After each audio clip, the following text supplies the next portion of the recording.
Rob, I just have a couple of questions because when somebody says, let's go to the original Greek and let's see what the word is, and you find that it's got like maybe 5 or 6 different directions it seems that Greek word could go. How do we decide which one to go with? Yes. Well, the Greek language is like the English language and virtually, I mean, like any language, and that all words have a range of meaning. You're right. They have a technical term for that is semantic range. So in class, I'll sometimes illustrate this with the word cell. The word cell in English can be a blob of protoplasm. It can be a square in a spreadsheet. It can be a little room to incarcerate someone in a jail. It can be a mobile phone network, right? A cell phone. So if I say, what does the word cell mean? You say, well, give me some context. And if I say he called me on his cell phone, you say, well, that's all the context I need. That's talking about a Mm-hmm. mobile mobile phone network. Or I guess if I finished out, he called me on his cell phone. It was the one call the jailer gave him. Then it would be confusing. Is it a jail phone or is it a mobile phone? But Greek is like this too. Words have a range of meaning, and the most important thing to determine their specific meaning within that range is a careful study of the context. Yeah. Mm-hmm. All right. Let's talk about.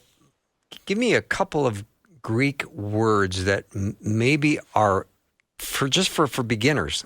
Uh, Yeah. Give me a word and then put it in the context of Scripture and make it richer for us. Yes, I thought you might ask that. So I was thinking, what would I tell you? Okay. All right. Well, there's yes. Well, there is a word in Greek that is one of my favorite.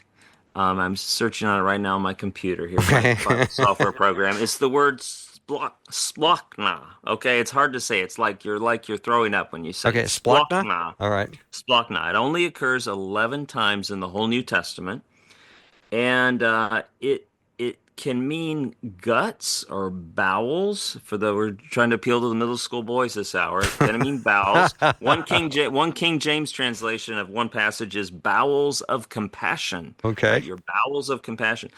So the only place it's used very literally is in Acts 1:18, where Judas, he falls headlong and his guts spill out, right? Mm-hmm. His guts burst asunder. But it's usually used to express the deepest seat of emotion that you have, like out of the depth of concern.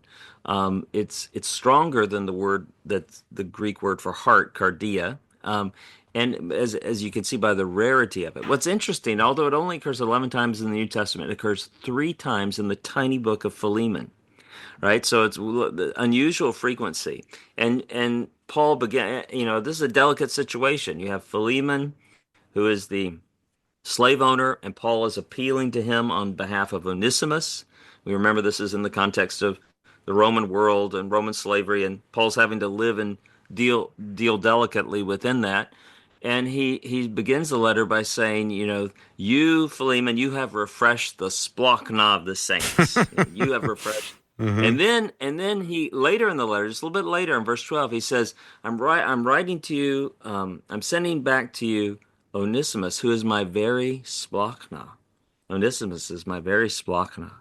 And then verse 20, again, as he's delicately making this appeal, you not to say that you owe me your own life, but he says, refresh my splachna in Christ. He commands him, appeals to him.